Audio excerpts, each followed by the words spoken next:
Bienvenidos a todos en esta nueva jornada de los paneles virtuales del CEDEC, del Centro de Estudios de Derecho de la Competencia. Nos encontramos hoy reunidos lunes 26 de abril de 2021 para poder dar inicio a lo que va a ser el panel de medios de comunicación y plataformas digitales, un análisis de la regulación de la libre competencia. Me presento, mi nombre es Luis Daniel Morales, yo soy el coordinador del CEDEC y a continuación voy a dar introducción y presentación a nuestros muy respetados panelistas. Por una parte tenemos al doctor Víctor Ayalde Lemus. Él es abogado de la Pontificia Universidad Javeriana, especialista en ciencias políticas, económicas y sociales de la Universidad de Notre Dame, LLM Nueva York de la Universidad de Nueva York University, máster en leyes de National University de Singapur. Cuenta con amplia experiencia en asesorando empresas en prácticas restrictivas de la competencia, competencia desleal y protección al consumidor, así como logrando la aprobación aprobación exitosa de múltiples integraciones empresariales del sector agrícola, consumo masivo, servicios públicos, farmacéutico, financiero, automotriz, telecomunicaciones, entre otros. En temas de comercio electrónico y protección de datos personales, se enfoca en obligaciones aplicables a modelos de ventas online, economía colaborativa, flujo y análisis de datos personales y contratación en línea, así como el establecimiento de programas de cumplimiento de estas normas. Actualmente es socio de Advocate, miembro de la Asociación Colombiana de Derecho de la Competencia, director del Comité de Economía Digital, Centro de Estudios de Derecho del Entretenimiento de Tecnología e Informática y Centro de Estudios de Derecho de la Competencia. También, doctor, muchísimas gracias por estar acompañándonos hoy. Es un placer para nosotros tenerlo. También tenemos al doctor Álvaro Montes. El doctor es comunicador social y periodista especializado en información de tecnología, economía y cultura digital, innovación y social media. Consultor de TIC aplicadas a la educación y asesor en programas de cooperación de desarrollo social, educación y comunicación, conferencista y columnista. Durante varios años fue editor y columnista de tecnologías en Revista Semana, es editor del blog tecnoinfor.com y ha trabajado como consultor en el sector de la cooperación al desarrollo, en donde sus principales experiencias tienen que ver con el diseño y ejecución de proyectos de educación y tecnología e-learning, redes sociales educativas, facilitación de procesos, diseño de cursos virtuales y estrategias de comunicación para organización del sector social. Doctor, muchísimas gracias por estar acompañándonos hoy. Es un honor tenerlo con nosotros. Y como moderador tenemos al doctor Alfonso Miranda Londoño, abogado y socioeconomista javeriano, especialista en Derecho Financiero de la Universidad de los Andes, máster en Derecho de la Universidad de Cornell, profesor de Derecho de Competencia a nivel de pregrado y posgrado de la Universidad Javeriana, externado, entre otras, conferencista en Derecho de la Competencia a nivel nacional e internacional, director del Departamento de Derecho Económico de la Facultad de Ciencias Jurídicas de la Universidad Javeriana desde el 2003 hasta la fecha, cofundador y director del Centro de Estudios de Derecho de la Competencia CEDEC desde 1995 hasta la fecha y profesor de Derecho de la Competencia Universidad Javeriana. Lidera la práctica de Derecho de la Competencia en Esguerra Asesores Jurídicos, fue el fundador de la Asociación Colombiana de Derecho de la Competencia, ACDC, ha sido designado como Non-Governmental Advisor ante la Red Internacional de Competencia por Colombia en 2012 a 2016 y 2019 a 2020. Es socio de la firma Esguerra Asesores Jurídicos. Doctor, muchísimas gracias por estar acá con nosotros. Bueno, muchísimas gracias, Luis Daniel, por la introducción. Una cordial bienvenida para nuestros estimados panelistas y para todos los presentes. Muchísimas gracias por acompañarnos en esta nueva jornada del mes de abril, que es sobre un tema de muchísima actualidad y es un tema, pues creo yo, de gran importancia. Los medios de comunicación y las plataformas digitales, un análisis desde la regulación de la libre competencia. Para este panel nosotros hemos querido tener un enfoque interdisciplinario y por eso hemos invitado al doctor Montes, quien nos va a traer una perspectiva de la información desde el punto de vista técnico, desde el punto de vista de la comunicación en estos nuevos momentos de la vida digital. y por esa razón pensamos que se enriquece mucho el debate jurídico con el aporte de una persona como el doctor Montes, que tiene un conocimiento tan extenso de la forma como se está desarrollando el mundo digital entre nosotros y de los hechos que van componiendo esa nueva historia de la vida digital. En el día de hoy, pues nosotros queremos hablar de un tema que es de candente actualidad, que es el tema del Link Tax. Entonces ya le voy a dar la palabra inicialmente al doctor Montes para que nos explique todo este nuevo fenómeno, pero en todas las redes sociales se han visto pues la evolución pues del tema de si es posible cobrarle a los agregadores, a las empresas como Google, como Facebook, que pueden mostrar una cantidad de noticias y entonces ponen yo busqué en el diccionario qué es, un snippet. Y entonces el snippet es como un retazo, un primer renglón de lo que es una noticia y un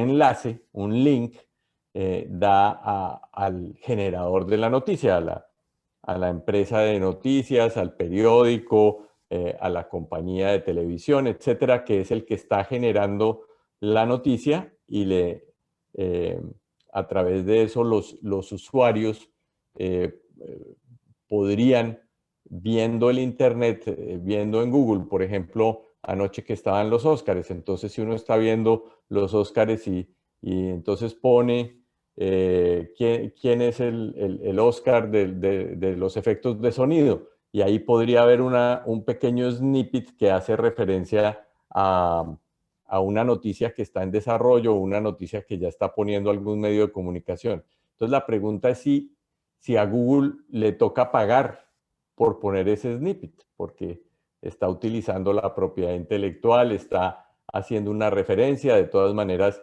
pues Google tiene sus formas de monetizar esa participación de esa noticia y a través de la publicidad que maneja en su plataforma y pues ver si eso tiene que compartirlo, si esa ganancia, esa utilidad que tiene Google cuando Google pone el snippet en su buscador, eso tiene que compartirlo con el el que trabajó, investigó la noticia, hizo el desarrollo, etcétera, etcétera. O si digamos, una oportunidad que tiene ese desarrollador de la noticia, esa empresa noticiosa, de que puede aparecer su snippet en Google y gracias a eso recibe un tráfico que posiblemente de otra manera no recibiría. Y ahí pues ya nos van a explicar los desarrollos jurídicos y económicos que este tema tiene, teniendo en cuenta pues el desarrollo en la Unión Europea, la directiva de la Unión Europea, el desarrollo en Australia, etcétera. Entonces yo en primer lugar quisiera darle la palabra al doctor Álvaro Montes, para una primera ronda de intervención en la cual le quiero preguntar cuáles son los hechos más relevantes de estos casos y qué es lo que está pasando con esto del Link Tax. Adelante, doctor Montes. No lo estamos oyendo. Doctor Alfonso, buenas tardes. Muchas gracias a todos los que nos acompañan hoy. Este tema es muy importante para todos los países y lleva ya varios años generando un conflicto enorme. Los medios de comunicación, los editores de contenido, los productores de contenido, pues están reclamando que las plataformas, especialmente Google, pues que es el buscador más grande y el dominante, han amasado una fortuna con los contenidos que le proveen todos sus editores, medios importantes, los diarios, etcétera, los blogueros, todos grandes y pequeños, y que es hora de que empiecen también los que producen el contenido con el que Google hace sonar su caja registradora, empiecen también pues a beneficiarse un poco de eso. Pero eso va conectado a un tema más amplio aún. y es el tema de la tributación de las grandes tecnológicas en los países en donde prestan sus servicios, más allá incluso del problema y del fenómeno de los medios de comunicación, que es muy grande ya de por sí.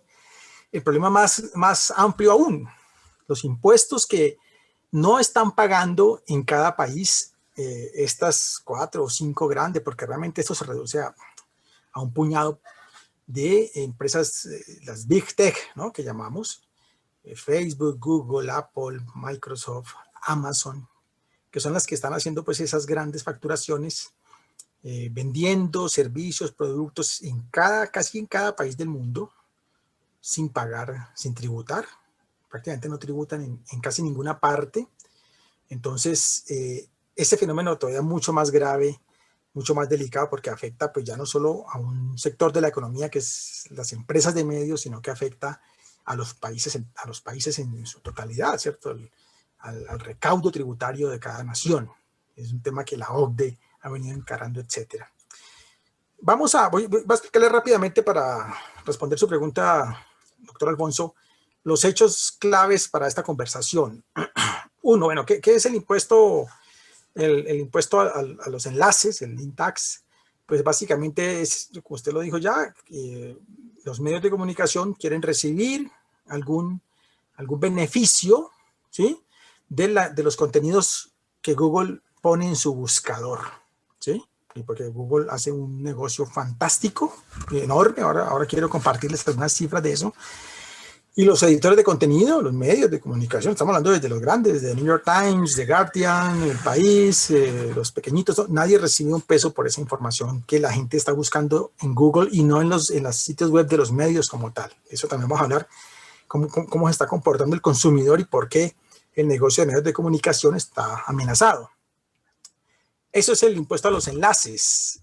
Y está lo que se conoce más ampliamente como la tasa Google, que es un impuesto, ya una tributación que muchos países están pidiendo a las tecnológicas, ya no solo a Google como tal por los contenidos, sino a las tecnológicas que prestan servicios. Eso incluye Amazon, que vende cosas, mercancías, incluye a Facebook, que hace todo el tema de redes sociales, etc.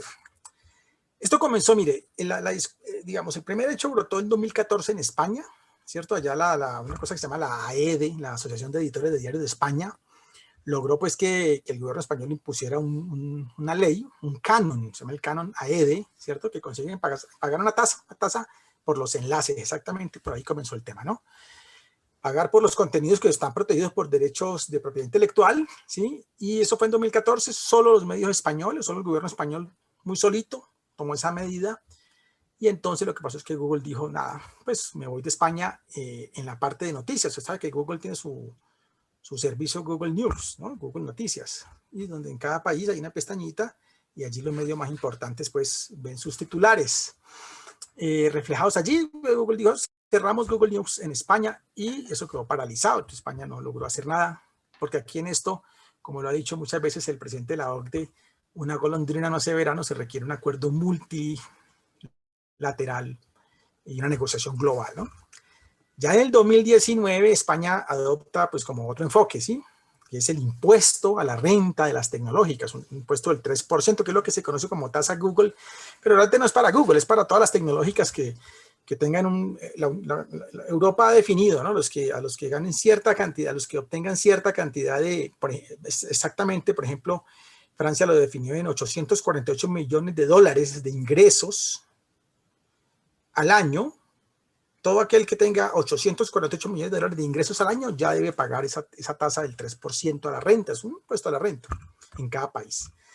Entonces España lo impulsó y en 2019 arrancó con eso, ¿sí?, y lo sumó a un impuesto a la publicidad digital, de la que hablaremos también ahorita. España espera recaudar con eso 900 millones de euros con ese doble tributo. Y ahí ya no pudo Google decir, no, pues me voy, porque es que ya es sacar su negocio completo de publicidad digital de un país relativamente relevante como España. En el 2019 Francia también se suma a esto, que no fue posible, y ese ha sido uno de los problemas, no ha sido posible una posición común de Europa en esto. Entonces Francia, Macron dijo, bueno, el mismo impuesto, 3%, para los que facturen, para los que hagan ventas por 848 millones de dólares a nivel mundial, o 28 millones de dólares solo en mercado francés, lo cual es poquitísimo. O sea, muchas empresas van a quedar ahí en ese rango. Lo que pasa es que las presiones del gobierno de Donald Trump en el 2019 fueron muy fuertes, amenazó con sanciones a Francia, etcétera.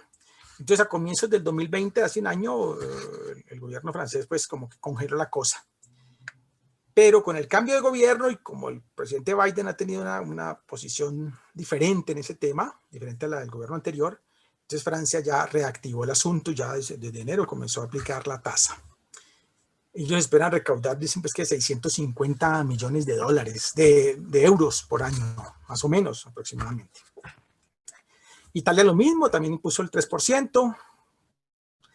Y está el caso australiano, que tiene una diferencia con el resto, porque el caso australiano se parece más a lo que hizo España en el 2014. No está tanto orientado a un impuesto a la renta de las operaciones de las tecnológicas, sino específicamente otra vez al canon por derechos de propiedad intelectual en los contenidos de Google y Facebook, porque saben que Facebook también tiene un negocio de contenidos, aparte de la red social como tal, tiene las noticias de Facebook, que también tiene es igual que el Google News.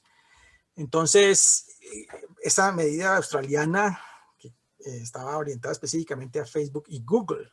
Eso comenzó porque fíjese que la Comisión Australiana de Competencia, ¿sí?, hizo un estudio en el 2018 por allá, encontró cosas tremendas, un desequilibrio muy grande entre Facebook, Google versus los medios de comunicación australianos. Y el principio, que esto es lo interesante, y ustedes, que aquí hay una comunidad pues, de profesionales del derecho muy interesante, el argumento fundamental del gobierno australiano aquí ha sido la protección del ecosistema de medios, y yo en eso comparto, porque cualquier democracia hoy necesita un ecosistema de medios fuerte, saludable y sostenible, ¿cierto?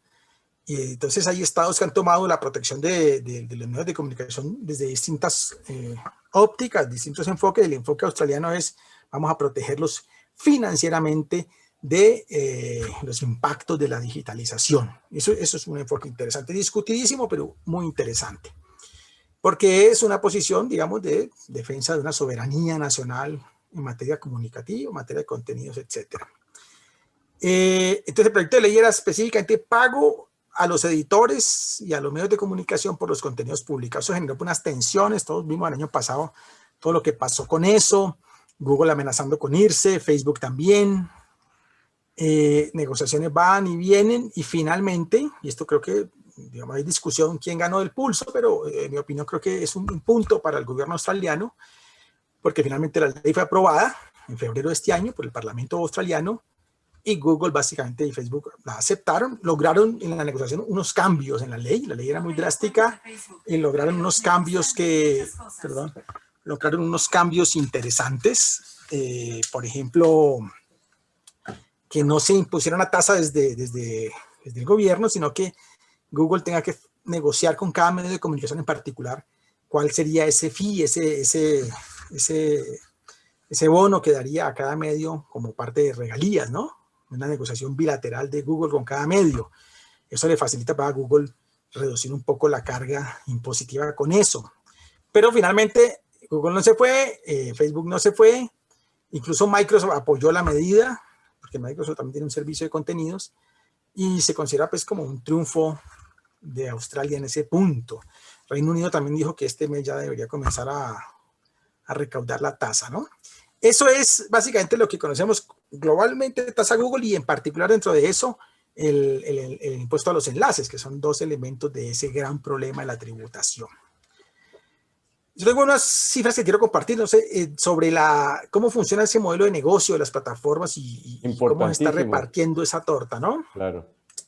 Es que miren lo interesante. Yo quiero comenzar, para que no volemos solamente por el planeta, sino enfoquemos en el caso colombiano.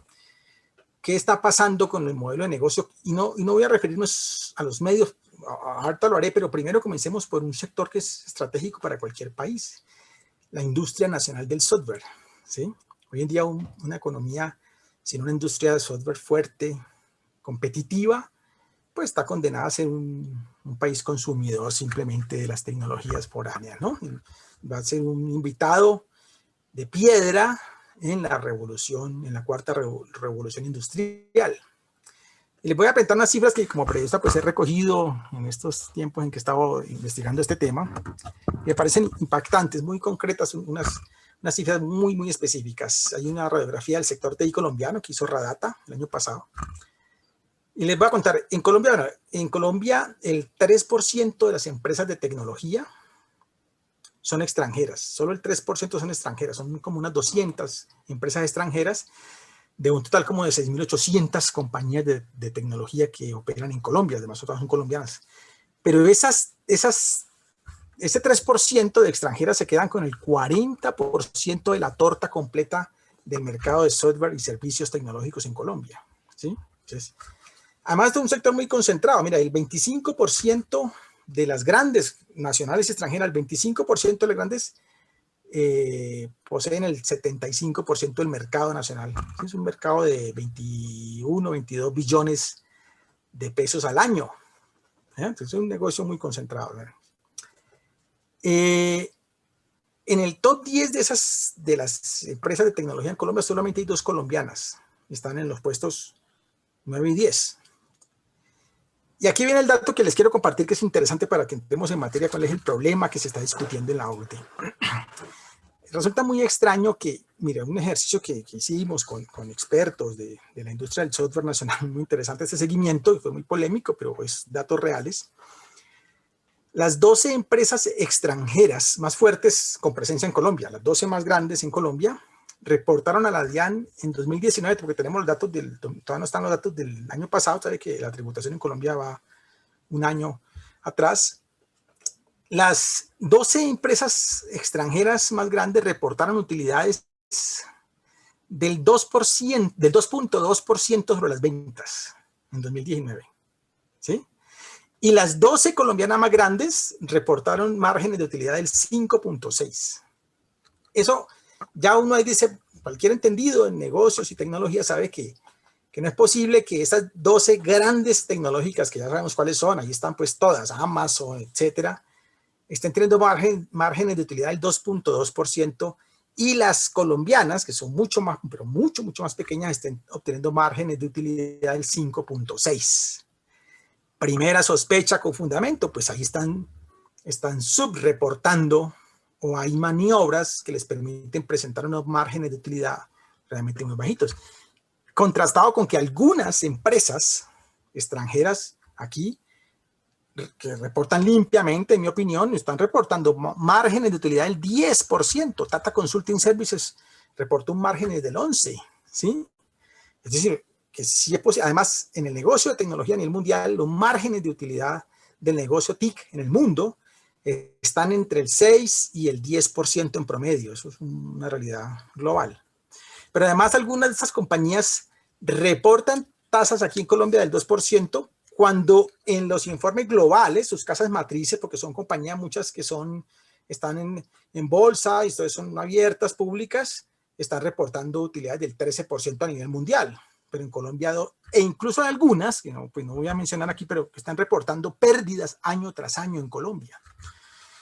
Eso es simplemente maniobras para no tributar, ¿no? Fíjese que mire, el año pasado Facebook y Google obtuvieron en Colombia ingresos por 806.400 millones de pesos, ¿sí? Pero, ¿qué reportaron? Porque ellos se llevan el 82% de la torta publicitaria en Colombia, o sea, de la inversión publicitaria digital en Colombia, el 82% va para Google y Facebook. Y entonces el 18% restante se lo reparten todos los medios de comunicación, todos, grandes, medianos, pequeños y micros, se reparten el 18% restante. O sea, ahí estamos incluyendo El Tiempo, Semana, Caracol, RCN, todos los portales web de esas empresas, de esas compañías de medios tan importantes, tan grandes, están repartiéndose el 18%, porque el otro 82% se quedan en 2. Google y Facebook, ¿cierto? Datos del gremio aquí de de agencias de publicidad reporta pues que en Colombia es la inversión en publicidad de 1.08 billones de pesos promedio año, ¿sí? Entonces, Google y Facebook se están quedando con 806 mil millones de eso. Pero de esa plata no tributa en Colombia, que es lo grave y lo preocupante. O sea, que hagan negocio, ok, está muy bien, pero no tributan en Colombia por esos ingresos, por esa facturación tan descomunal del 82%. Porque toda esa publicidad es pagada por anunciantes colombianos que pagan generalmente con tarjetas de crédito y son operaciones que tienen lugar en el exterior. Eso no queda bajo control de la DIAN. Esa plata no se ve acá, ¿sí? Entonces, estamos hablando de alguien hizo un cálculo por ahí así más o menos, porque sabe que la DIAN no permite pues revisarle la declaración de renta a nadie, pero un cálculo aproximado de cuánto tributaría, cuánto deberían tributar o cuánto dejan de tributar o cuánto se pierde Colombia por esos 800 mil millones de pesos que no tributan aquí, podría ser 266 mil millones de pesos, considerando una tasa del 33% más o menos del tributo. Eso está perdiendo Colombia porque estas empresas tecnológicas no pagan impuestos aquí. Pero estas empresas tecnológicas, hay que ser muy claro, no están violando norma alguna, no están evadiendo impuestos. Ahí no, ustedes son abogados, sabrán mejor que yo, pero no hay evasión porque es que no hay una norma que los obligue. No están rompiendo ningún código del marco tributario colombiano. Están aprovechando el vacío que hay. Segundo, no es un vacío en el marco tributario colombiano, es un vacío en los marcos tributarios de todo el mundo. Por eso la OCDE ha encabezado la solución de este problema de manera global, porque en todos los países está pasando lo mismo. ¿Cómo estas grandes tecnológicas pues logran reducir, ¿cierto?, sus tributos? Hombre, hay muchas figuras que ya han estado muy cuestionadas, incluso algunas de esas compañías, Google ha dicho, no, yo no hago más esto, porque realmente ya rayan en lo cuestionable. Establecen sedes digamos, en otros países donde hay tasas impositivas menores. Por ejemplo, Irlanda, en Europa Irlanda se volvió el paraíso fiscal, ¿cierto? Entonces allá Microsoft tiene una sede en Irlanda, todos. Y entonces allá la tributación es del 12.5%, algo así, ¿sí? Inferior a la media que hay en Europa, que es del 25, 26%. Entonces todos tributan. Cuando un anunciante español o un anunciante alemán invierte en anuncios en Google, esa plata va a Irlanda, no va a Alemania, no va a España, va a Irlanda y un ahorro tributario enorme, ¿sí? Incluso ya en ese mundo ya hay unas maniobras, el famoso doble irlandés, hay otra que se llama el sándwich holandés. El sándwich holandés es que mueven dinero entre Holanda y las Bermudas, ¿sí?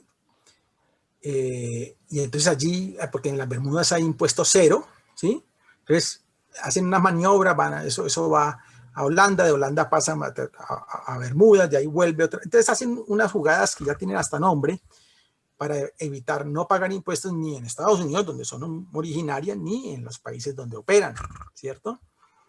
En diciembre, el año pasado, no, hace un año, ya Google dijo, no, yo no hago más esto, yo no vuelvo a hacer el sándwich, porque hubo, digamos, denuncias de la prensa europea muy fuertes, presiones, y Google dice que ahora el 80% de sus ingresos están pagando impuestos en Estados Unidos mismo.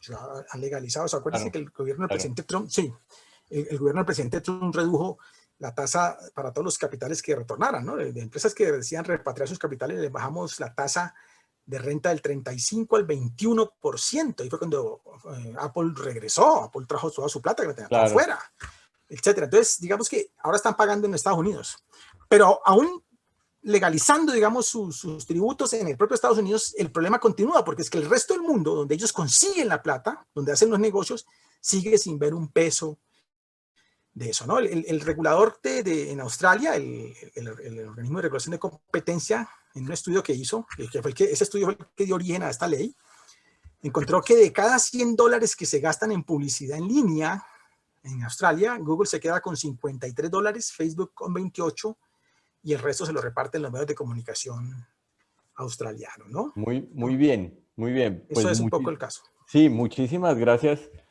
doctor Álvaro, por darnos ese contexto y la parte económica y tributaria final que me parece vital para poder comprender este fenómeno. Ahora, entonces, dándole seguimiento a nuestro panel, yo quiero preguntarle al doctor Víctor Ayalde, ¿cuáles son los conceptos de derecho de la competencia que están involucrados en este tema? Bueno, buenas a todos, ¿cómo están? Muchas gracias por la invitación. Yo creo que en este tema de regulación de plataformas digitales, el derecho de la competencia ha sido o ha entrado a ocupar un lugar por su naturaleza, porque el derecho de la competencia, a diferencia de otras ramas del derecho, la forma de objetivar las cosas, de dar una solución a las cosas, va fundamentado en la economía y en unas reglas pues bastante objetivas, fundamentadas en números y cómo funcionan estos temas. El debate de cómo llegó el derecho a la competencia a estos temas de regulación de plataformas digitales, pues quiero dar un paso atrás y entender un poco, o explicar un poco el contexto de todo este debate que nos pone en el centro de determinar cuál es el rol del Estado.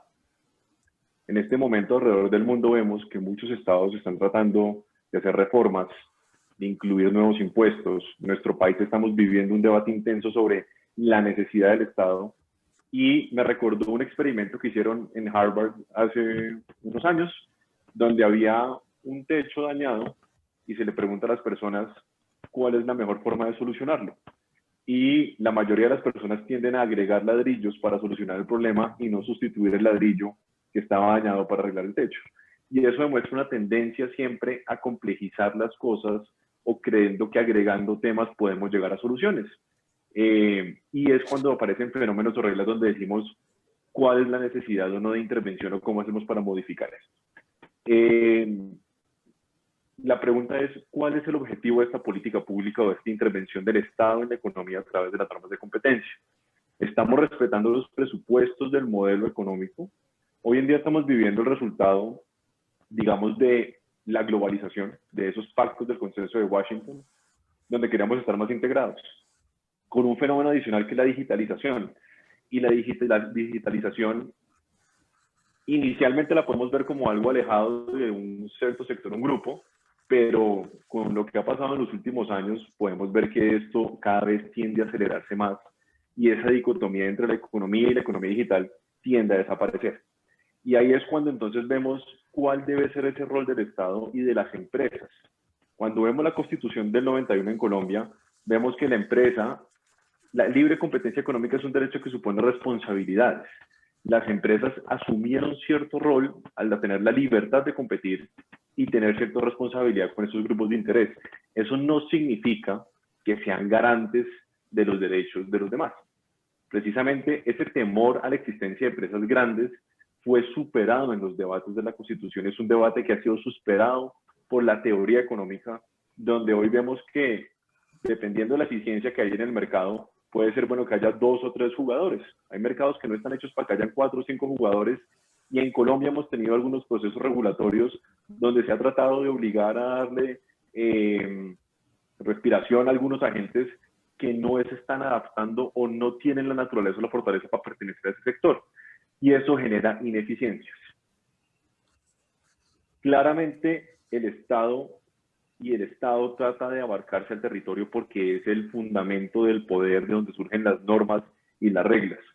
Pero en la medida en que las relaciones tienden a volverse globales con estos agentes y hay una digitalización, pues hay un llamado a abandonar ese, digamos, nacionalismo metodológico por un cosmopolitismo mucho más metodológico de entender que este es un problema global y que requiere unas nuevas soluciones. El tema de cuál es la teoría del daño es muy importante. Este es un problema muy importante, es un problema muy relevante. En los comunicados de prensa varias de estas empresas han dicho, nosotros reconocemos que esto es un problema. No es nuestra responsabilidad, pero es un grupo de interés. Nosotros tenemos una relación con ellos, proveedores, clientes, y procuramos por la sostenibilidad de alguna manera de ellos, pero no de entenderse que somos los garantes o quienes estamos ocasionando un perjuicio. Y ese es un debate muy importante porque nos obliga a concentrarnos en las oportunidades que hay de colaboración y no en los puntos, digamos, de tensión. Ahí un poquito pues tenemos que pensar es que cuál va a ser el precedente que generamos para las empresas que alcancen un tamaño importante en la economía. Si solamente estamos cuestionando empresas por el tamaño que alcancen en la economía. Si no hay competitividad y no hay innovación y no hay desarrollo, no hay valor para que estas empresas distribuyan con sus grupos de interés y finalmente al final del día no hay prosperidad y no habrá impuestos. No hay nada que distribuir. Entonces nosotros tenemos un desarrollo muy importante donde tenemos que mirar realmente cuál es el valor distribuido. ¿Cómo podemos garantizar, por ejemplo, el valor de tener una red de telecomunicaciones fuerte? ¿Cómo lo podríamos calcular lo que sería para Colombia, como lo decía el doctor Montes, no tener un país conectado? El costo de oportunidad sería gigantesco. Si la estructura del sector telecomunicaciones es para que hayan 2 o 3 o 4 o 5 jugadores, así será. No es un sector hecho para que existan 20 jugadores. Y eso va un poco el debate de cómo el derecho a la competencia ha abordado estos temas, al preguntarse, ¿hay una competencia en el mercado o debe haber una competencia por el mercado? Nosotros vemos, y hablando un poquito de las cifras, estudiando el caso de Australia, me llamó mucho la atención un estudio de Alfabetas, un estudio que salió recientemente, donde demuestran que ha bajado los ingresos de los medios australianos de 4.2 billones a 3 billones de dólares australianos. Pero resulta que el 92% de esa disminución se debe a que la gente no utiliza ya los clasificados. No es un tema de competencia por la publicidad, es un tema de competencia por los clasificados. Es un estudio independiente, digamos, de una subsidiaria de Accenture. Eso me recuerda, por ejemplo, que Nestlé consume el 0.0008% del agua del mundo y el 70% de las ineficiencias de agua vienen de campos agrícolas ineficientes. Cuando nosotros vemos eso, a nivel mundial hay un llamado muy fuerte de acción por parte de Nestlé, porque es la cara visible. Pero eso no significa que ahí estemos en el problema o donde estamos ubicados. Digamos que cuando uno va a intervenir en los mercados, uno ve que hay dos posibilidades, la regulación ex ante o la regulación ex post. La regulación ex ante son remedios para promover la competencia y corregir ciertas fallas de mercado. Nadie ha incurrido en una conducta anticompetitiva, nadie ha realizado nada malo. Y en la regulación ex post son todas las conductas de prácticas restrictivas de la competencia donde entran las autoridades a considerar que existió un posible abuso de la posición dominante o un acuerdo anticompetitivo. Y por la dinámica o esa explicación de cómo esto se da digital y es tan globalizado, es por donde muchos reguladores han encontrado en el derecho de la competencia una herramienta para intervenir. Vimos que, por ejemplo, se presentaron algunas demandas muy iniciales de competencia desleal. En Colombia tuvimos una en el año 2015 entre los medios de comunicación y Pulso, que era un agregador de noticias. Ese caso no culminó, pero se presentó ese debate en el año 2015. ¿Qué es lo que pasa en Europa? En Europa, la directiva de derecho a autor modifica y amplía unos derechos. La Convención de Berna de Derecho a Autor de hace más de 100 años siempre ha permitido la cita y el derecho de cita. El derecho de cita sobre los anuncios, digamos, de los medios de comunicación, porque nadie es propietario de los hechos, nadie es propietario de la verdad. Y eso está protegido en un tratado internacional que es reconocido por más de 190 países alrededor del mundo.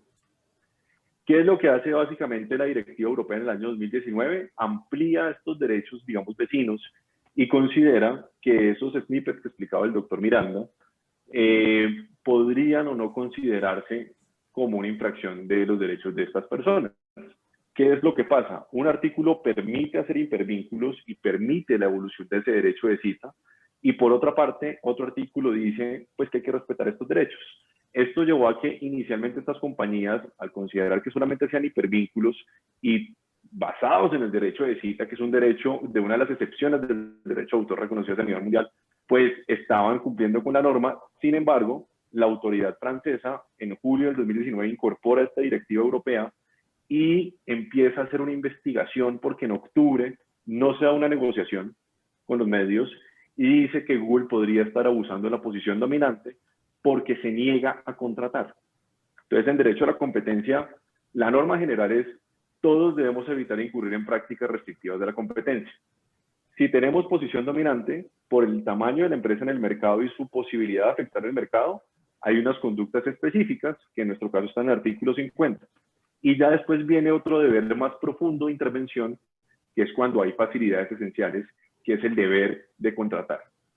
y es como en Europa se ha debatido, digamos, todo el tema de los refusals to deal o la negativa a contratar cuando yo soy dueño de una facilidad esencial. Es una teoría que nació a partir de insumos productivos, de commercial solvents, para el desarrollo de la economía, digamos, o de la competencia de los mercados de abajo, como un insumo esencial. Y hay unas reglas que ha desarrollado la Unión Europea y que han sido recogidas por la Superintendencia de Industria y Comercio. ¿Qué es lo que ocurre? Cuando uno lee y dice, ok, ¿qué es lo que estamos enfrentando nosotros aquí? Esto no es hay un tema que las autoridades consideran que violar estas normas o no cumplir con estas normas es un abuso de la posición dominante. Pero también hay otro lado de la historia, es decir, la forma como esto está estructurado está cumpliendo con los principios de libre competencia. Me explico. ¿Qué pasa con los pequeños medios de comunicación nacientes? Los agregadores de noticias cumplen un rol importante en darles visibilidad. Nadie los puede encontrar. Si nos imaginamos un Internet sin motores de búsqueda, es muy difícil de encontrar la información. Va a ser muy difícil llegar a ese público. El Internet abierto, con sus bajas barreras de mercado, permite que los pequeños empresarios de contenidos o de bienes puedan llegar a todas partes. Permiten que un pequeño empresario en Colombia pueda establecer un e-commerce y venderle a alguien afuera y que conozca que él existe. Y lo mismo para los pequeños y nacientes medios de comunicación. Si nosotros empezamos de alguna manera a ponerle impuestos y a grabar esa actividad de agregadores que crean un marketplace de contenidos, pues podemos tener un efecto que no es el mejor. Por otra parte, ¿cómo llega el tráfico a estos medios? El tráfico llega a estos medios a través de algoritmos que linkean los contenidos y le dan el mejor target. La única forma en que pueden aprender estas formas de ser mejores, un algoritmo no es nada más que una receta, es experimentando a través de error. Entre más información tengan estos algoritmos, mejor se entrenan y más precisos son. Precisamente en ese mismo estudio de Australia se demuestra que ha crecido los ingresos a través de tráfico redirigido a través de estos motores de búsqueda. Entonces, es cuando uno empieza a decir, tenemos un problema, es un problema. Es un problema importante, es un problema muy relevante, como lo decía el doctor Montes. Esto toca temas de libertad de expresión. Para ambos lados, por la existencia de un ecosistema de medios robustos, pero también porque yo tengo el derecho de cita para poder comentar. ¿Qué pasa si yo para poder comentar una noticia tengo que pagar un impuesto? ¿Será que si ponemos impuestos a los contenidos, qué pasa con los fake news? Hoy en día hay un debate muy importante con los fake news y decimos, pues si sobre los fake news no hay que pagar impuestos, pues esos van a circular más en la red que el contenido de verdad. ¿Le estamos poniendo un precio a la verdad? Bueno, son varios temas. Digamos que de alguna manera los precedentes en la Unión Europea sobre estos temas, ¿qué indican? Que la negativa unilateral a contratar hay que ponderarlo siempre cuando trata de derechos de propiedad intelectual entre la competencia y la innovación. Y cuando se ha obligado de alguna manera a las plataformas como a Microsoft a negociar, no se les ha obligado a dar acceso a su plataforma, sino que se les ha obligado a que tienen que garantizar la interoperabilidad de sus sistemas, no a negociar. Es un precedente muy importante porque obligar a alguien a negociar va al centro del derecho de propiedad, de libertad de empresa, que son partes de los valores en los cuales se fundamenta el derecho de la competencia. ¿Qué ocurre en este momento? En Australia también se está diciendo lo mismo. Nosotros consideramos que ustedes deberían sentarse a hablar y negociar unos términos. La pregunta es, ese remedio de competencia, de la obligación de negociar de un agente que tiene una posición importante en el mercado, con estos medios, ¿está justificada en el daño al mercado? Y me explico. Se dice que Google participa en el mercado de motores de búsqueda y hay un mercado de publicidad. Con la digitalización de la economía, hay muchos más anunciantes hoy en día. Entonces la pregunta de vuelta es, ¿estamos atendiendo realmente la falla? Yo voy a poner un ejemplo donde las normas antes han tratado de regular. Hace muchos años había un debate muy importante sobre derecho de autor en medios digitales. Y por eso se sacó el DMCA en Estados Unidos, la ley Adopi, la ley SIND en Europa, y en nuestro caso la ley Lleras, que buscaban evitar la piratería online. Sin embargo, la industria musical en algún momento entendió que tenían que evolucionar, que era un problema desde la oferta. La gente ya no quería consumir discos enteros que estuvieran, digamos, empaquetando varios contenidos, sino que los contenidos había que darlos individualmente. Entonces, yo creo que hay espacios para analizar si es posible generar, digamos, promoción de algunos elementos. Se me ocurre, no cobremos suscripción al medio, cobremos contenido por artículo, experimentemos la forma de mejorar las habilidades digitales de los medios. ¿Qué creo yo? Me parece que aquí nosotros tenemos que mirar ¿hay un problema de competencia? Sí, negarse a contratar cuando tengo una instalación esencial es un problema de competencia. La pregunta es, ¿esto le es aplicable a esta teoría? ¿Es un elemento esencial? ¿No es replicable? Los medios de más renombre no los ubica la gente. Yo quisiera saber cuáles son si no me equivoco, eltiempo.com es la página web más visitada en Colombia. O hasta hace algunos años lo era. Cuando yo tengo un cierto renombre, yo no dependo de los motores de búsqueda. Aquí muchos de ustedes irán directamente a El Tiempo, El Espectador, La República, El País, El Colombiano, todos los medios porque son ampliamente conocidos y no requieren de esto. Entonces, ¿cuál es el remedio que estamos proponiendo aquí? Esos son los temas de competencia. Entonces, este es el nivel más profundo de intervención de las normas de competencia ex post. Facilidades esenciales y la obligación de tener que negociar. Y eso tenemos que analizarlo bien, porque si generamos este precedente, podemos extrapolarlo a otras industrias. Y nosotros, pues sinceramente, sí debemos mirar si realmente hay lugar a que prohibamos la existencia de las empresas porque son grandes.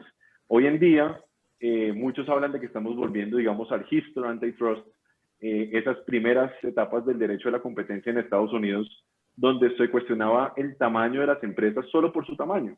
Pero hoy en día todos sabemos que el tamaño de las empresas pueden llevar unas eficiencias. ¿Cómo medimos esas eficiencias? Midámoslas, analicémoslas, reevaluémoslas, miremos cuál es el valor que se puede distribuir por parte de estas empresas y miremos cuáles son las oportunidades que hay para que, digamos, se desarrollen los medios. El caso de Francia ha venido presentándose que la autoridad francesa ha obligado, digamos, a las empresas a negociar y se puede negociar. Y incluso sé que Google ha desarrollado un nuevo producto que se llama el Newsroom Showcase, donde les permite a estos medios mostrarse con mucho más que esos hipervínculos. Hay oportunidades y hay desarrollos. Entonces, la pregunta es, ¿este remedio de competencia existe porque no hay otra forma de intervención? En Australia vemos lo mismo. En Australia se está presentando estos debates. Hay unos debates desafortunados, empresas yéndose de países. Nadie quiere entrar en esas discusiones. Esas discusiones no deberían ser necesarias, sino que deberíamos crear unos espacios diferentes.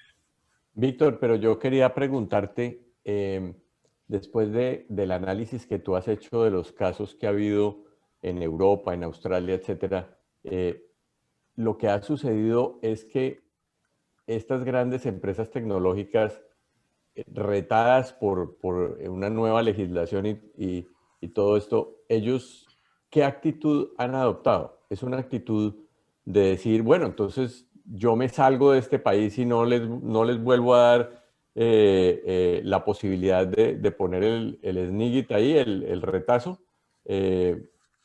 o ellos han negociado. Y también mi otra pregunta es, ¿a quién le conviene más? O sea, ¿le conviene más a Google poner el SNIGIT dentro de su motor de búsqueda o le conviene más al periódico pequeño, mediano o grande que sus SNIGITs salgan en la plataforma de Google? Claro, ese es un debate muy importante, doctor Miranda, y vamos a empezar por la primera pregunta. Estas empresas, en el caso europeo, ya han empezado a tener un diálogo, pues, por las órdenes de las autoridades y de sentarse a hablar. Yo creo que es importante sentarse a hablar porque son más las oportunidades que hay de desarrollo que los debates o las tensiones. Pero es que hay unos fundamentos legales y unos principios aquí de libertad de expresión también de cómo funciona Internet. Si poner hipervínculos o linkear empieza a tener un costo, vamos a generar cómo se empieza a parcelar el Internet y cómo deja de funcionar. Que Google y Facebook y las demás sean las culpables del problema de la industria de los medios es un tema que hay que analizar país por país. Conozco el estudio económico de Australia porque es el caso más reciente. ¿Qué es más beneficioso? Habría que analizar. Lo que entiendo es que específicamente por Google News Google no obtiene ganancias porque no publicita, no hay publicidad ahí.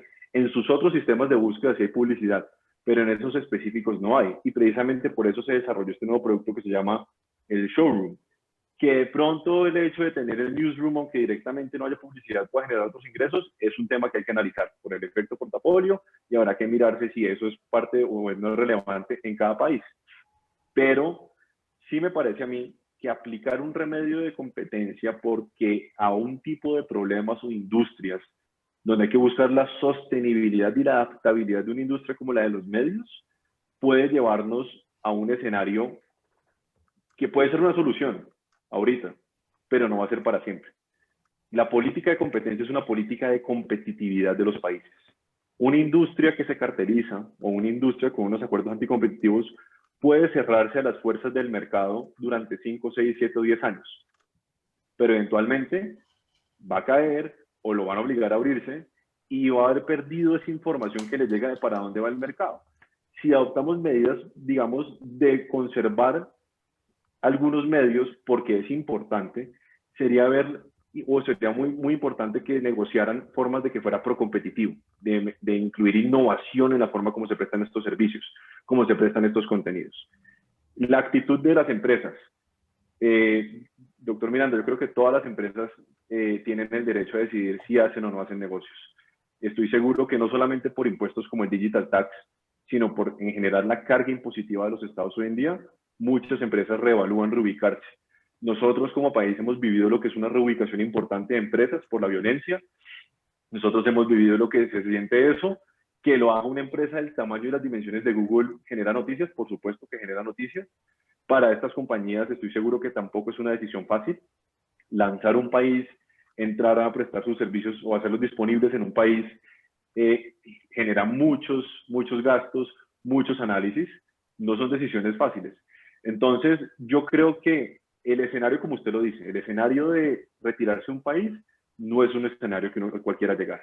Si las normas de competencia obligan a negociar, me parece que hay que tener mucho cuidado con que esas medidas no rompan los principios constitucionales y que se cumplan con los parámetros que ameriten la intervención del Estado a ese nivel. Y yo más miraría a un escenario de ver cómo estas empresas han incluido fondos.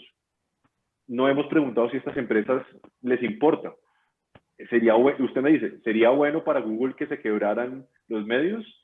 Yo creería que, pues si finalmente ellos sí son alguien que ocupa un espacio en Google, les abrieron en el 2002 una sección que se llama Google News, pues es un grupo de interés que a ellos les conviene sostener. Les parece que es importante que sea sostenible. No porque les cobren o les quieran cobrar o quieran explotar rentas de ellos, sino porque es parte de los servicios que desarrollan. Y ahí hay fondos que se han creado, hay iniciativas que se han creado y de hecho conozco capacitaciones que se han dictado a periodistas en temas digitales. Entonces, dando un paso atrás, el problema de las plataformas digitales es muy importante. Es un tema que toca todas las industrias. Nadie duda de la importancia de los medios de comunicación. La pregunta ¿es el derecho a la competencia la herramienta apropiada en este momento? Exacto, muchas gracias, Víctor.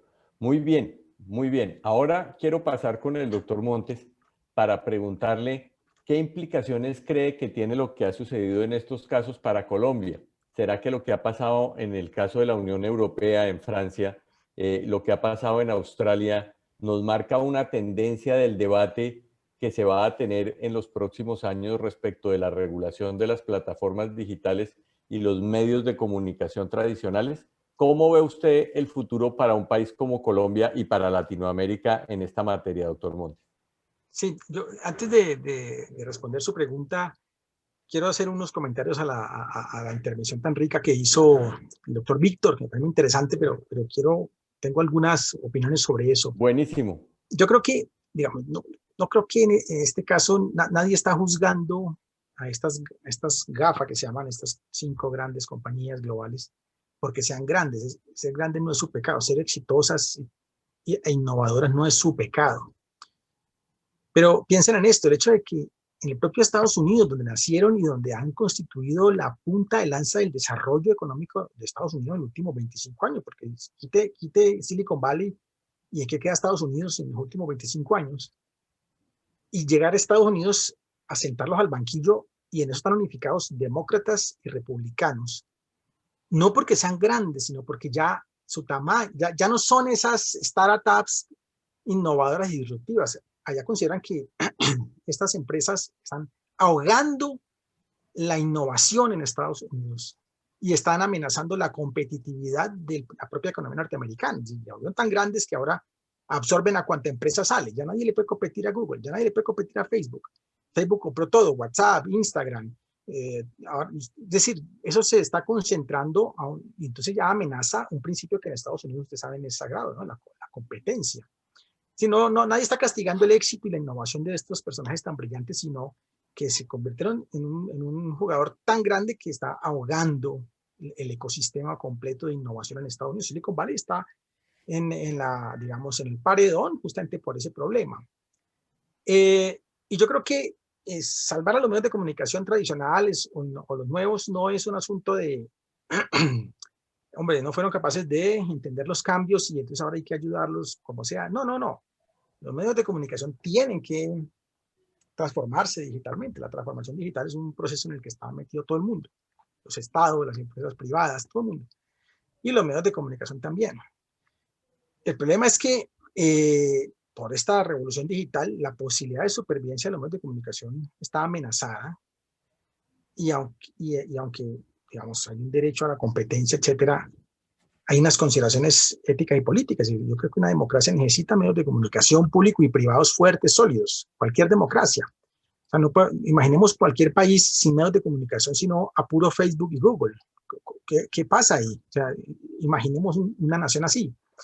Entonces, los estados tienen que preservar, ¿sí? Como los estados tienen que preservar las industrias nacionales.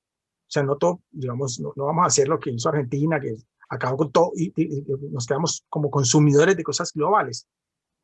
No tendríamos futuro. Entonces hay que hacer un juego doble en eso. Yo estoy de acuerdo en que no es simplemente un asunto legalista. Pero sí hay que intervenir de alguna manera para que estas empresas sigan jugando, pero por un lado tributen en los países donde obtienen su riqueza, por otro lado no ahoguen la economía de un país. Y eso creo que es un poco la discusión está ahí.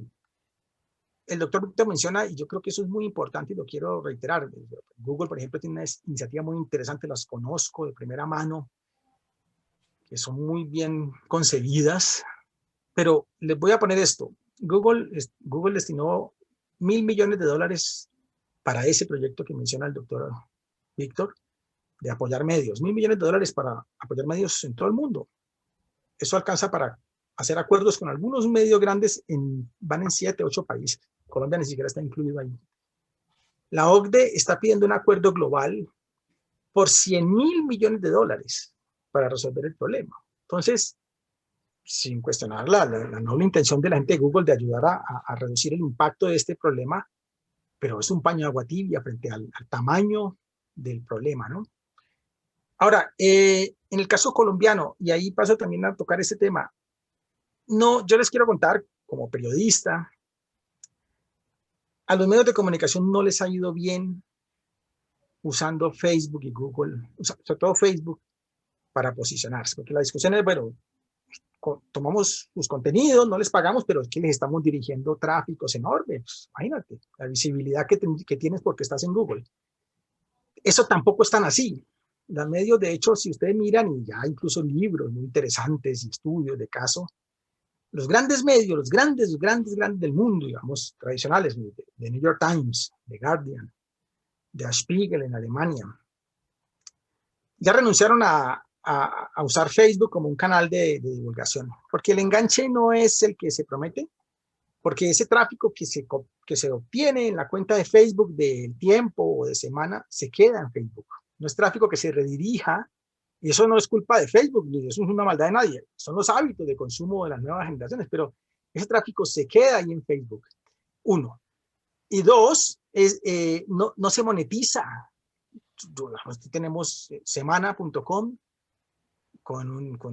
y el tiempo.com, entre los dos tienen, no sé, casi 100 millones de usuarios únicos. Pero ve y mírales la facturación por publicidad digital. No cubre ni el 10% de su operación. ¿sí?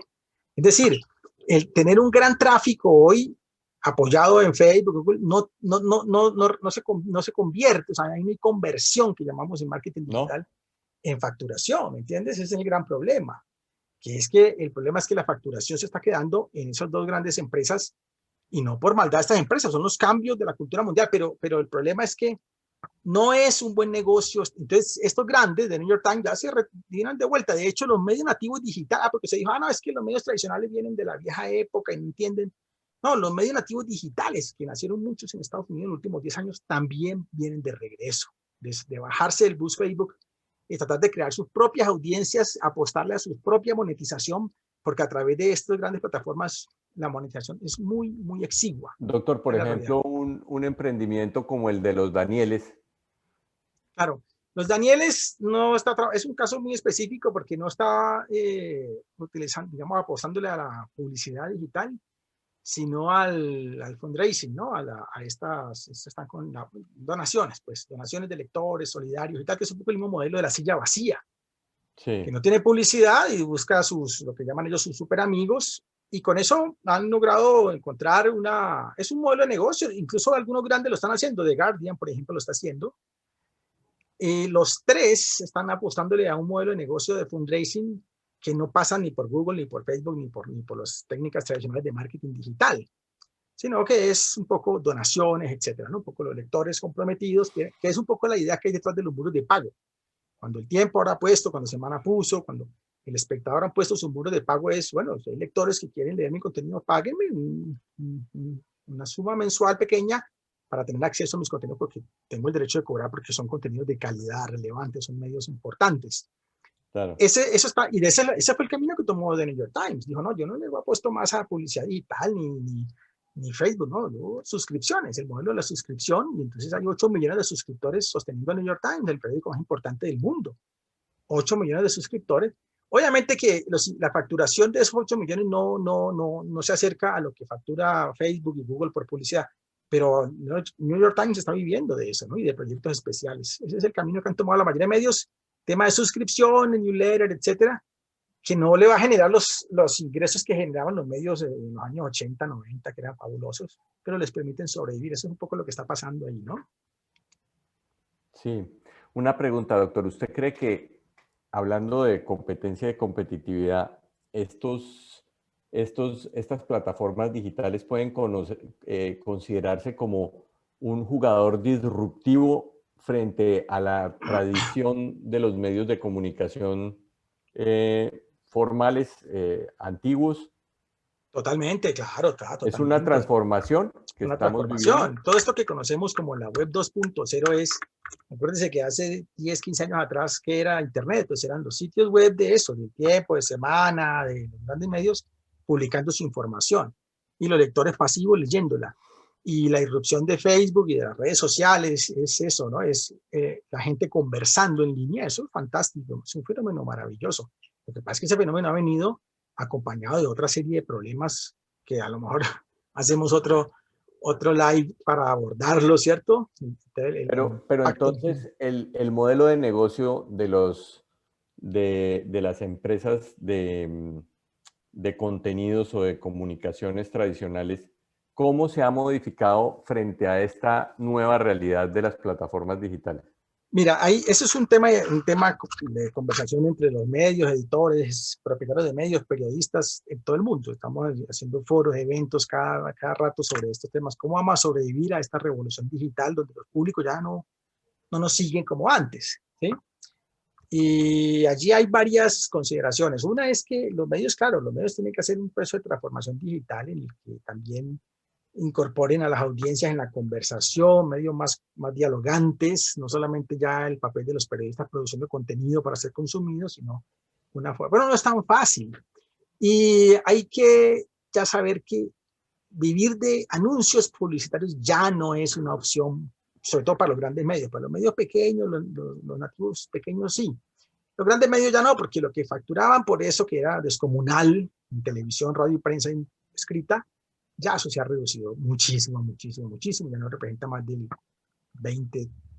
15-20% de sus ingresos. Entonces, la publicidad tradicional ya no es una opción Entonces, está por ahora, como les digo, el modelo de las suscripciones, los muros de pago, que los lectores paguen, como funcionaba el periodismo en el siglo XIX, como funcionaba el periodismo incluso a principios del siglo XX. Eran los lectores los que pagaban, comprando el diario en la esquina, al voceador, o pagando suscripciones. Así nació el periodismo, así nacieron los medios, y a ese modelo están retornando, pero ese modelo ya obviamente no genera pues las facturaciones que tuvimos en los años 50, 60 hasta los años 90, digamos que se mantuvieron esos grandes modelos de negocio.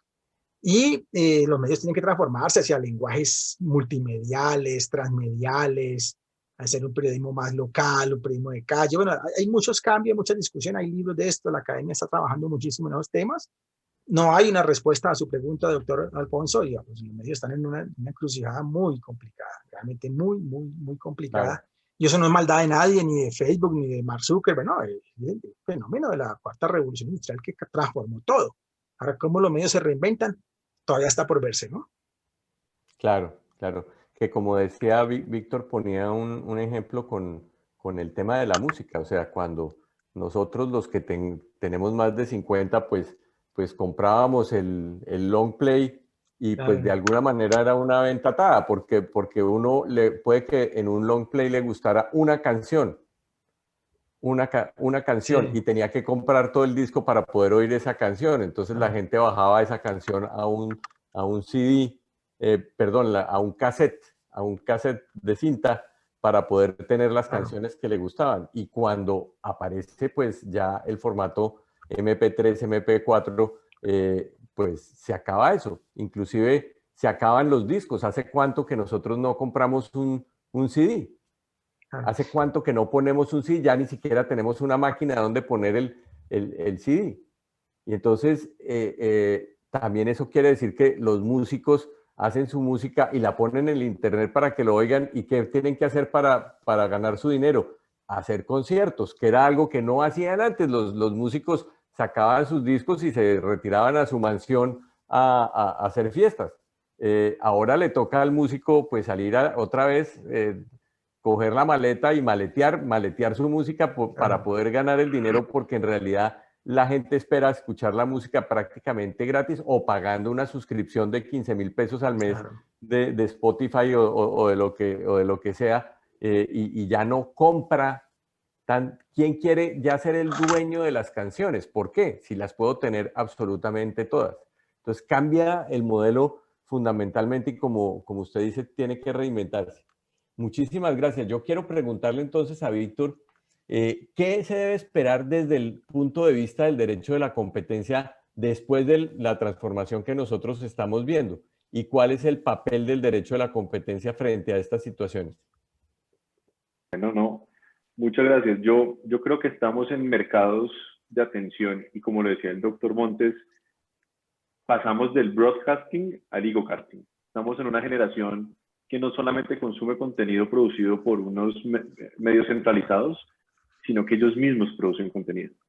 Fenómenos como Kwai, como TikTok, muestran que ellos mismos están produciendo contenidos y cada vez se compite más por la atención de las personas. El concepto de los mercados de atención nació en los años 50 con Gary Becker, que fue el primero que estudió el fenómeno. Y todos compiten por la atención de nosotros, todos son mercados de atención. ¿Cuándo nació la atención? ¿De dónde vienen esos mercados de atención? Para ver un poco para dónde va el derecho a la competencia. Hace 100 años se produce una revolución en el mundo porque nacen los medios de comunicación y el entretenimiento. Y esto nace porque se dan unos primeros procesos de automatización de las máquinas a finales del siglo XIX que permiten que la gente tenga tiempo libre. La regulación de la Federal Communications Commission en Estados Unidos nace en los años 20 porque de un año pasan de existir 5 estaciones de radio a 556, porque la gente tiene tiempo libre, porque los electrodomésticos permiten la urbanización, porque permiten la vida en las ciudades, porque permiten que la gente tenga más tiempo libre. Debemos considerar entonces que esa torta o ese espacio de atención o ese market share de atención va a ser igual, para considerar que en este momento no podrá mejorar, que no habrá espacio para todos. Si con la digitalización cada vez las personas se vuelven más eficientes y hay más espacio para atención, podemos esperar que esos mercados crezcan, que la gente tenga más tiempo disponible.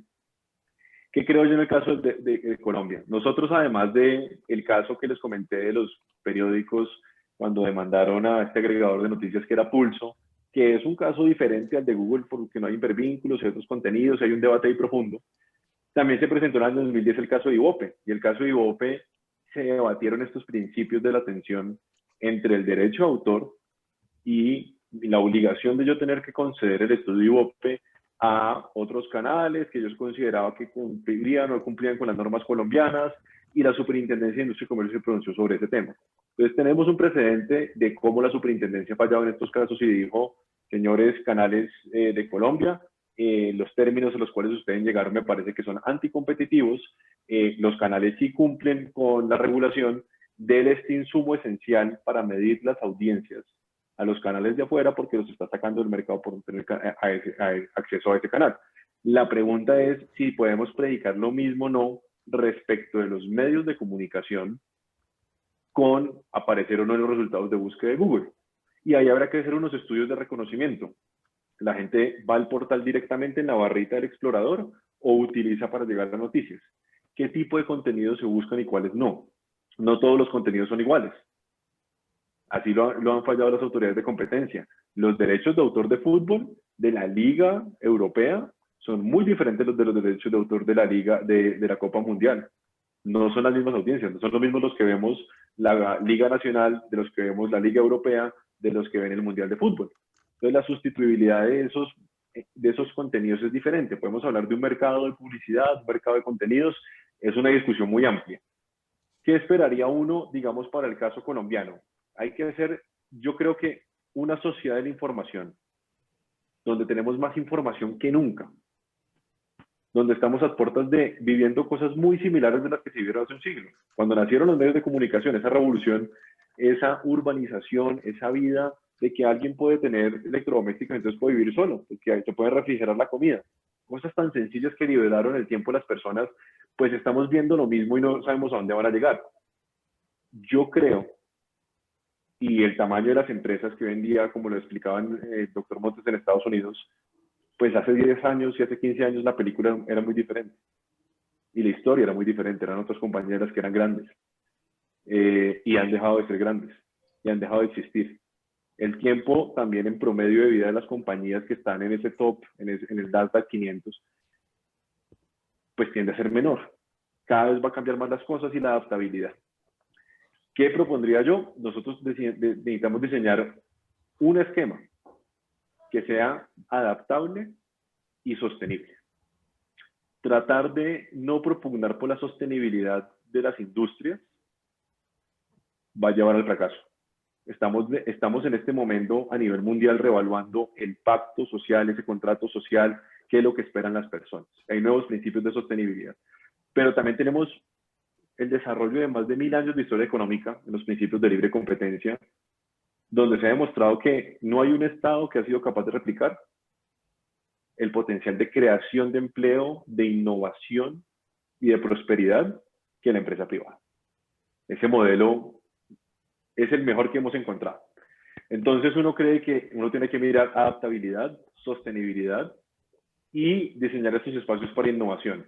Los espacios para innovación, ¿qué significan? La radio murió, la radio no murió, la televisión no mató a la radio, el internet no mató a los anteriores. No hay evidencia por la cual debamos ser pesimistas respecto al futuro.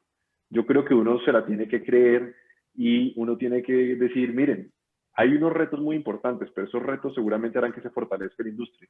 Yo creo que los artistas de música hace 20 años consideraron imposible un mundo sin discos, sin vender álbumes. Y se ha transformado y hoy en día han encontrado estas plataformas un nuevo apoyo.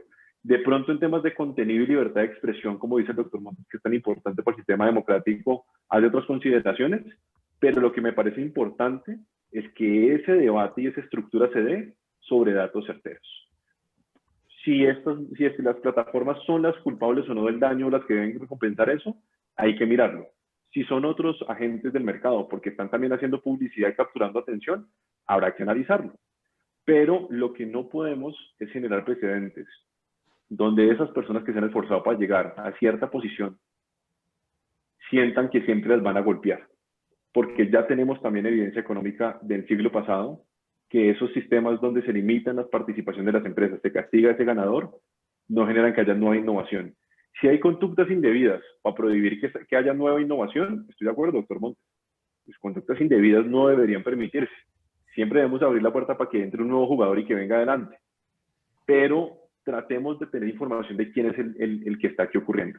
En Colombia, ¿qué ha ocurrido? Tenemos una gran cultura y una gran, digamos, jurisprudencia de instalaciones esenciales en la regulación ex ante de los sectores de servicios públicos y en el sector portuario en casos de competencia, este caso del IVOPE.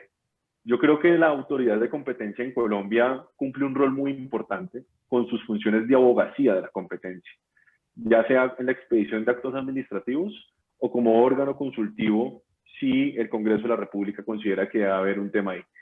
Si el Congreso de la República los consulta, sería muy importante analizar si esta sí es la herramienta o si la herramienta propuesta cumple con los principios de libre competencia. Precisamente un país como Colombia no se puede dar el lujo de acabar con la innovación para quedarse por fuera de esa, digamos, revolución industrial.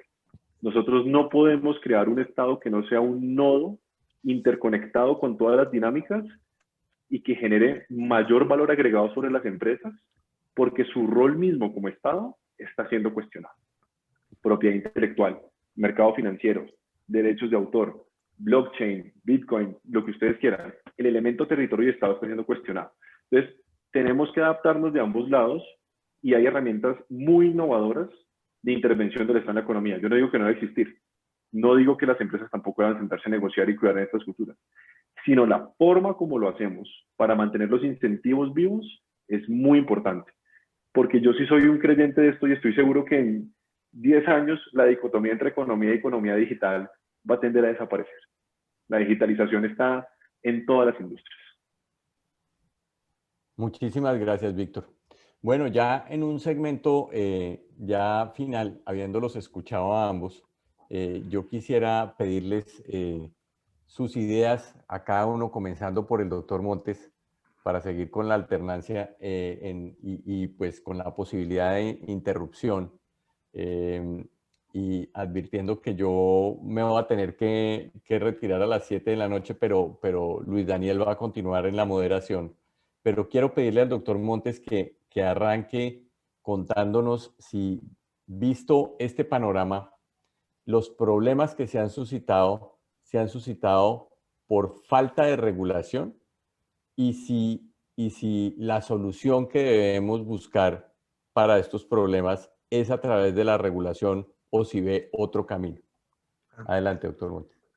Esa es una gran pregunta. Yo creo que el doctor Víctor ha tocado unos ángulos interesantísimos. No podemos, pues, prohibir a los que les va bien que sigan haciendo disrupción.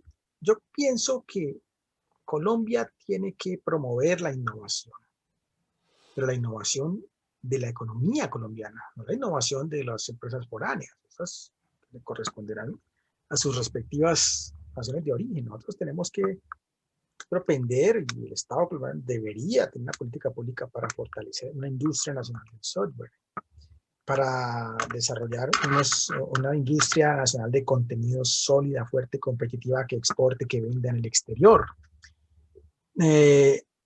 Defender la innovación no es defender la competencia de los grandes globales. Hay que respetarla, pero lo que tenemos que defender es la fortaleza de la economía colombiana. Participar en la cuarta revolución industrial no es consumir lo que allá nos venden, sino tratar de producir nosotros nuestro propio servicio, nuestra propia industria. Y ahí es donde hay que apuntar. Y eso es lo que le toca a cada Estado. Es el papel de los Estados, es defender su nación. Los Estados no es defender a los competidores externos. Los Estados es defender el derecho de sus ciudadanos globalmente.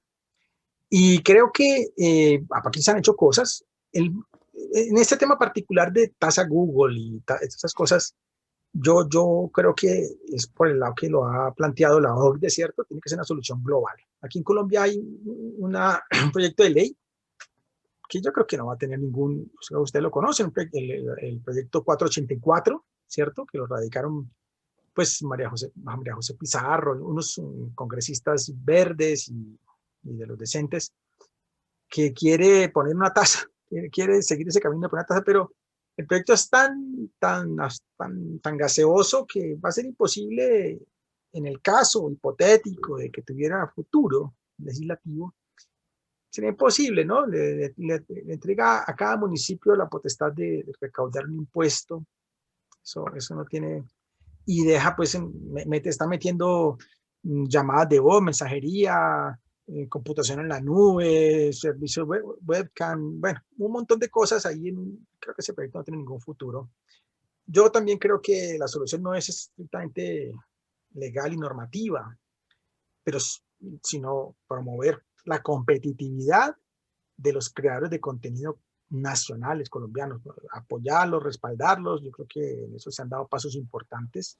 Hacernos competitivos, no tanto prohibir, pero sí que acompañar eso con algunas normas que nivelen la cancha, equilibren la cancha, porque evidentemente a mí me encanta Netflix, soy suscriptor desde que eso empezó y me encanta, pero entiendo perfectamente que los canales nacionales de televisión están compitiendo en condiciones desiguales con Netflix y hay que equilibrar esa cancha, obvio, porque es que Netflix no tributa en Colombia, un solo peso, nada, ni siquiera IVA. Y Canal Caracol, RCN están haciendo una inversión, entonces hay que equilibrar la cancha. No es, digamos, amamantar con la teta del Estado a estas empresas privadas colombianas que tienen que hacerse competitivas y tienen que ver cómo resuelven. Pero sí hay que equilibrar la cancha para que puedan jugar contra Netflix, Amazon Prime, etcétera, en unas condiciones un poquito más equilibradas. Creo que la legislación no debe ser el ingrediente principal, el marco normativo, pero sí tiene que ser un ingrediente que equilibre cancha un poco, ¿no? Muchísimas gracias. Víctor, ¿qué opinas tú? Bueno, no, yo creo en el principio de que en las externalidades, si yo estoy generando un problema y me comprueban que estoy comprando un problema, hay que trabajar en la solución. Yo comparto el tema de que los estados tienen que generar ambientes propicios para la competencia y la innovación y el desarrollo de las industrias, pero definitivamente no podemos negar que estamos en un mundo interconectado. Y la forma en cómo lo hacemos no necesariamente es, y me devuelvo a lo que les explicaron al principio, o el ejemplo que les ponía de Harvard, no siempre ese techo se arregla poniendo más ladrillos, sino cambiando el ladrillo existente o retirando peso, digamos, del techo. Si los medios o hay algunos temas de nivelar el juego de la cancha entre los que son iguales y los que realmente sean iguales, pues hagámoslo y miremos la forma como alivianamos esas cargas. El Estado también se puede transformar, el Estado se debe transformar. La forma como el Estado interviene en la economía requiere que sea más dinámico. La velocidad con la que se desarrollan los mercados y las industrias no permite que nos sentamos a debatir 4 o 5 años un proyecto de ley y esa ley va a estar durante 20 años. La Corte Constitucional en el año 2017, analizando el régimen de competencia, dijo, está probado que la economía va más rápido que el derecho. ¿Por qué se mantiene el derecho? Por su adaptabilidad. Porque el derecho de la competencia, por ejemplo, refleja la economía y los principios de la economía, y es adaptable, es internacional, es muy parecido en todas partes, las interpretaciones pueden variar de país en país. Y esas formas de regulación, y por eso sé que el derecho a la competencia nos ha llamado a regular este problema, pues podríamos tratar de encontrar soluciones en otras áreas del derecho o en otras herramientas de intervención que busquen esos mismos principios internacionales que tiene el derecho a la competencia. Pero no creo que necesariamente sea una intervención de derecho a la competencia lo que corrija estos problemas. Creo que es un principio importante para tener en cuenta. Muchas gracias. Bueno, yo pienso que el tema ha sido muy importante. Yo quisiera preguntar si alguno de los panelistas quiere hacer alguna conclusión adicional o si en el público quieren hacer alguna pregunta a nuestros panelistas.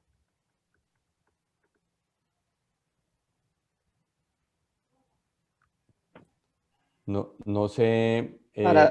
Está el doctor Velandia. Adelante, Mauricio.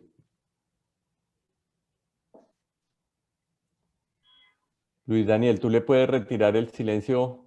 Sí, ya.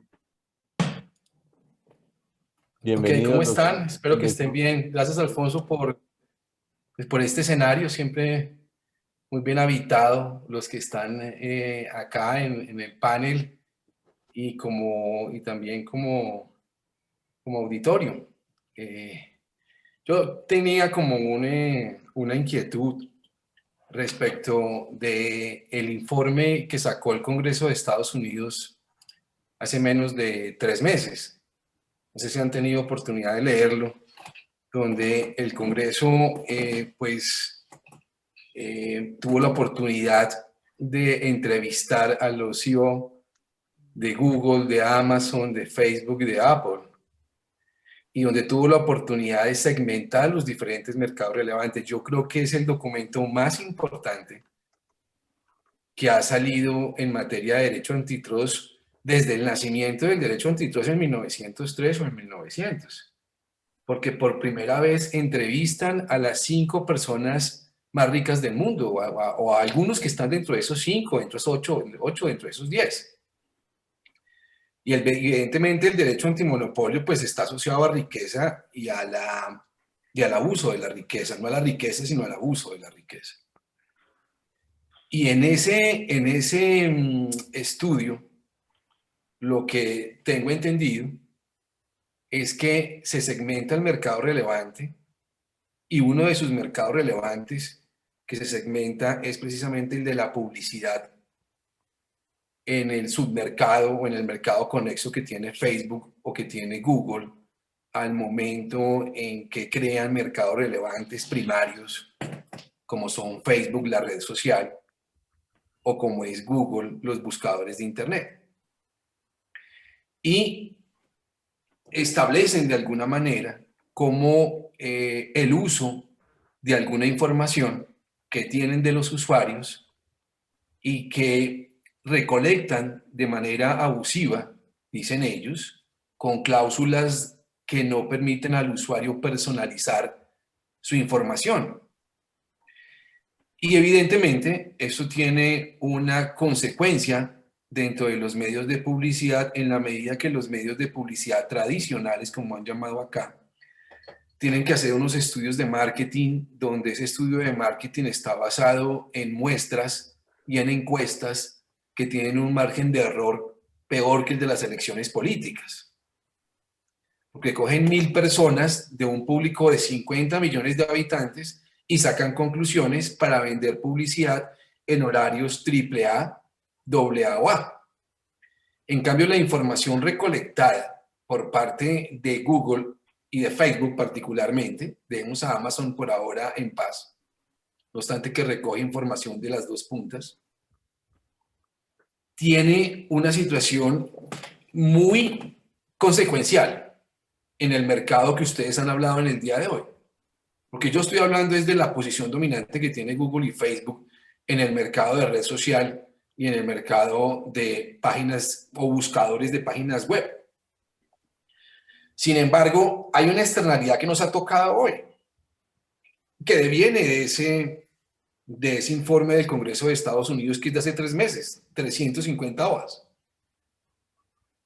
donde señalan pues que evidentemente, lo dice también Alemania en su denuncia y en su investigación frente a Facebook, es que hay un antecedente muy complejo que daña a los medios de publicidad tradicional, es que estos medios de publicidad tradicional no tienen el alcance, ni la cobertura, ni la penetración que tiene la publicidad que está en los medios de publicidad, donde perfilan a la gente y le tienen perfectamente identificado qué habló hoy, con quién habló, dónde fue, qué es lo que quiere comercialmente, qué le gusta y qué no le gusta, para no hablar de Siri y de Apple, que ese sí es más complejo, porque se nos está oyendo todo el tiempo.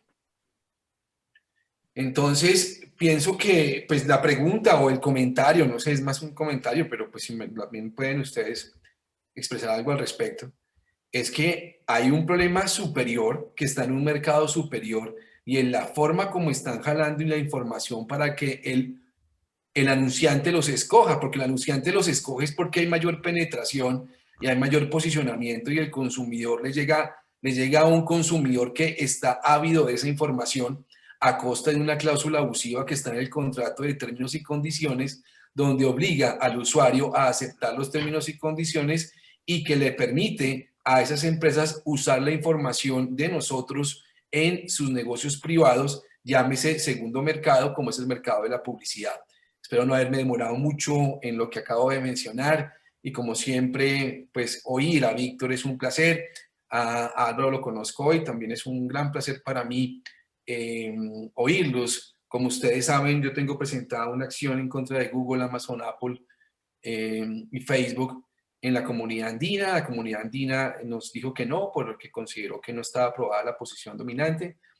Y en la Superintendencia de Industria y Comercio lo presenté hace poco, una medida cautelar que también fue negada, y ahora vamos a ir a una tutela frente a los jueces a ver cómo consideran esa medida cautelar, independientemente que la Super ya tiene una denuncia en su escritorio contra estas empresas, precisamente por lo que les estoy comentando. Gracias por haberme oído y lógicamente por haber tenido la oportunidad de escucharlos a ustedes el día de hoy. Muy amables, Víctor y Álvaro.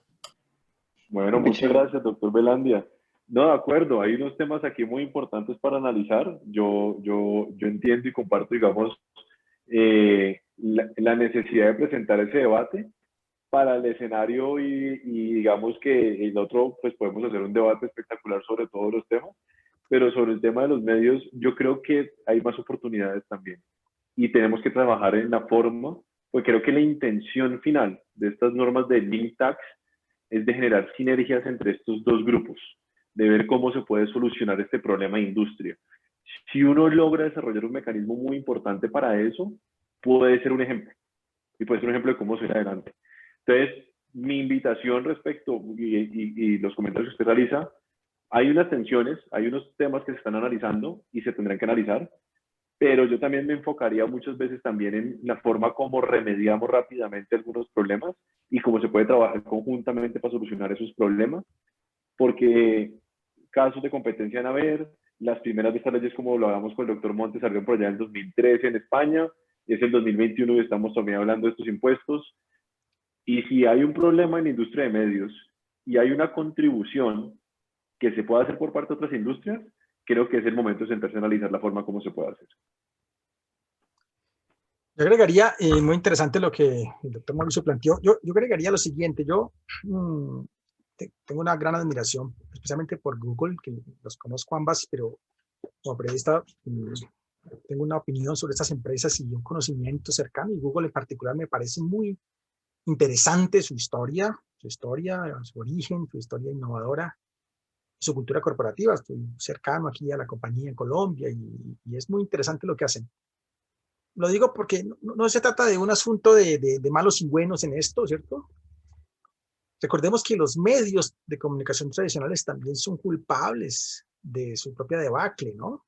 Digamos, la gente empezó a crear contenidos en las redes sociales cansada de que los medios no jugaran con lealtad su papel histórico de garantes de la verdad, de ese periodismo cuarto poder, medios que se volvieron lambericas de los gobiernos, medios. Entonces, eso desprestigió. Hay estudios en Colombia sobre percepción y credibilidad, y los medios están muy abajo, o sea, es una carga histórica que los medios tienen que reconocer. Y las plataformas han creado unas posibilidades nuevas de comunicación insospechadas antes, que son saludables y muy bienvenidas.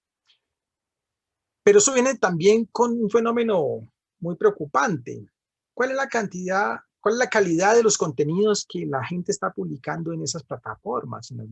Es lindo TikTok, pero ¿qué está pasando con, o sea, la calidad del contenido? Yo creo que la crisis de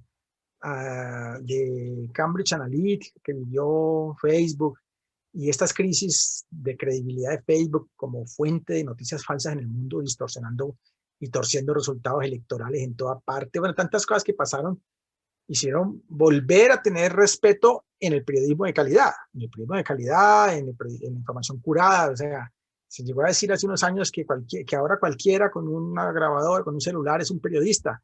Ya no se dice eso, pues ya se sabe que hacer comunicación social, información seria, requiere una metodología, ¿cierto? Entonces, eso le ha dado pie a que algunos medios importantes quieran reivindicar otra vez el papel que jugaban hace décadas y que fueron perdiendo. Y por último, yo pienso que el doctor Víctor dice, bueno, hay buscar la sinergia. Esa sinergia entre plataformas y medios se ha buscado. Yo he sido testigo, partícipe de proyectos de esos. problema es que no ha funcionado, la verdad es que no ha funcionado, y no ha funcionado por maldad de nadie, ni por espíritus. No, no, lo que pasa es que los modos de consumo de la información hoy se la ponen toda en contra a los medios de comunicación tradicionales. Es decir, yo ya les expliqué, los medios van a Facebook, ponen sus cuentas allí, y ese tráfico ganan visibilidad, pero eso no se convierte en facturación. Eso es lo que está pasando, no se convierte en facturación. Por eso entonces a usted le dice, no, pues como no se convierte en facturación, es verdad que usted sí les está llevando mucho tráfico, pero eso no pasa nada y la facturación se queda en Facebook y en Google. Vamos a tener que intervenir para que haya algún tipo de equilibrio en la cancha un poco, ¿no? Digamos que no es que haya faltado diálogo entre estos sectores. Yo creo que durante más de 10 años los medios de comunicación estuvieron emocionados con Facebook frente con Google. Y se metieron ahí y le apostaron todo. Nacieron, aquí hay un medio todavía que está intentando eso. Juanita León en la silla vacía todavía cree que puede hacer un periodismo basado en redes sociales, un periodismo serio como el que hace la silla basado en redes sociales. Ellos le están apostando todo a Facebook. Pero es que ellos tienen un modelo de negocio que no está buscando, digamos, ánimo de lucro, un poco eso. Pero los medios de comunicación que quieren tener un modelo de negocio han visto que la fiesta se queda allá y no viene nada de la fiesta a casa, ¿no? Y ese es el gran problema. Entonces, hay que buscar modelos de negocio y eso es una tarea que tienen que buscarla, no Facebook, no Google, tienen que buscarla en los propios medios, reinventarse y ver qué pasa, ¿no? Y sobre todo los medios tienen la tarea de demostrarle a la sociedad que son importantes y que son necesarios y que juegan un papel en la democracia, porque hasta ahora eso no lo han demostrado suficientemente en las últimas décadas, es la verdad. No sé si tengamos, quienes tengan preguntas pueden levantar la mano, las pueden poner por chat. Mientras las levantan, yo les tengo una pregunta a ambos. Como parte de la intención de este panel era, pues, con el doctor Montes, una persona que por fuera del derecho tiene un conocimiento muy profundo sobre esta área. Entonces tenemos por un lado al periodismo y al conocimiento de tecnología, y por el otro lado al doctor Ayalde, que también tenemos por la experticia legal, pero también experiencia en temas de tecnología. ¿Cómo en estos casos, cómo interdisciplinariamente este tipo de casos hacen que el derecho de la competencia y el periodismo se encuentren, y qué significa esto para la futura regulación en estas áreas del derecho y del conocimiento? Es decir, desde el derecho a la competencia, ¿qué podemos esperar de nuestros legisladores? Nuestros legisladores ahora tienen que conocer sobre Big Tech, tienen que conocer un poco sobre periodismo para poder regular esto, y viceversa. Me gustaría conocer la opinión de ustedes.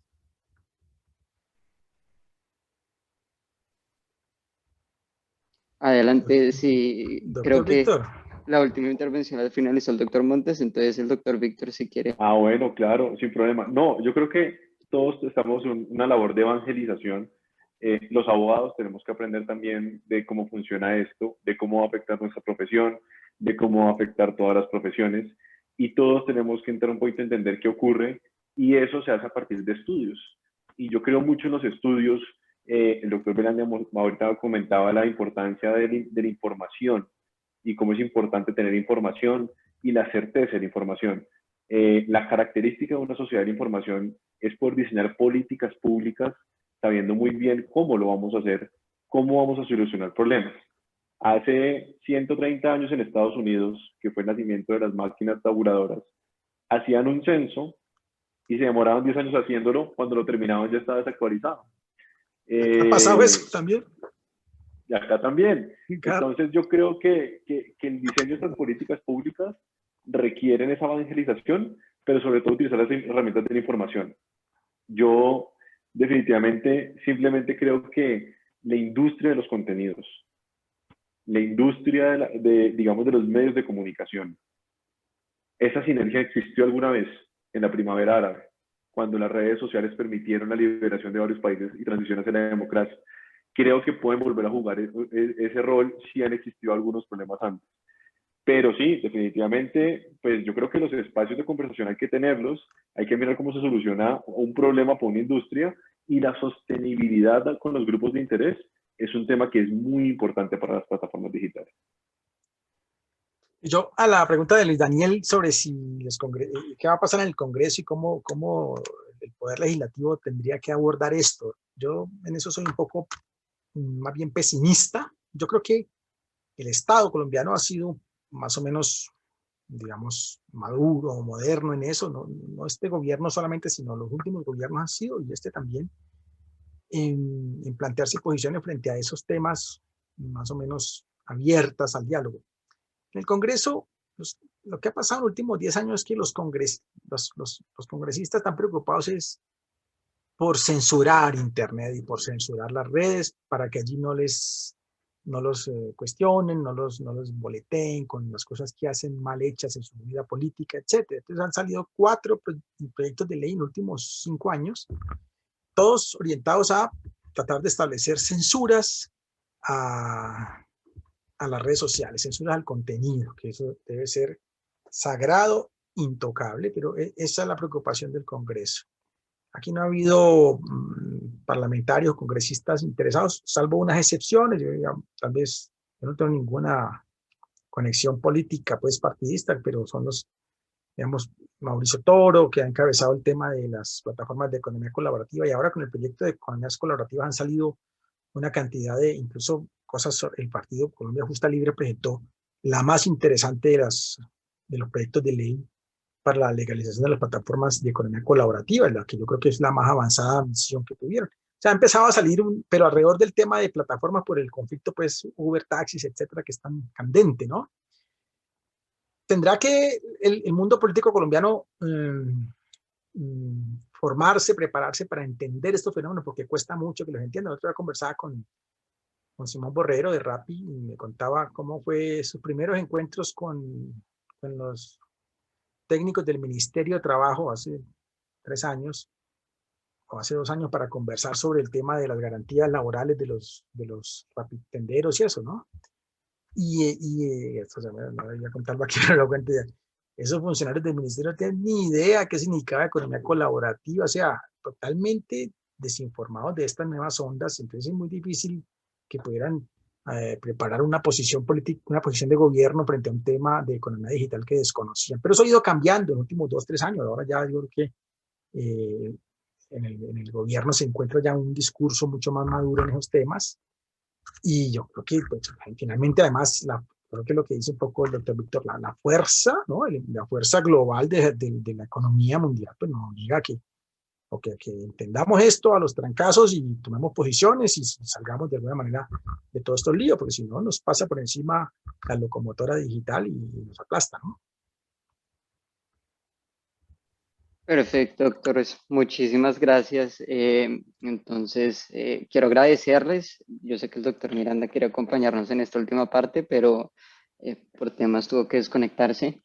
Quiero agradecerles de parte del CDE, que esta es la casa de ustedes, doctor Montes, doctor Víctor. Realmente ha sido muy grato poder conversar con ustedes de esto. Y a todos nuestros invitados, el CDEC abre sus puertas, esta es su casa, para que nos acompañen en nuestros paneles del futuro, para que consulten nuestras publicaciones en nuestra página y nos acompañen en este ejercicio académico ad honorem, con el cual intentamos generar un poquito de conciencia y un poquito de compañerismo en estos temas, para que mantengamos un poquito el estudio, aún así hayamos algunos terminados nuestros estudios. Entonces, un cordial saludo, un abrazo a todos y nos vemos en futuras ocasiones. Muchas gracias, Luis Daniel. Muchas gracias. Bueno, yo quiero decir que aprendí montones hoy en esta conversación con Víctor y con esta comunidad pues, de expertos en derecho, y me siento pues muy honrado de haber permitido a un periodista, no abogado, meter la cucharada en esta interesante conversación. Muchas gracias y un placer. Gracias, doctor. Feliz noche a todos. Hasta luego. Muchas gracias.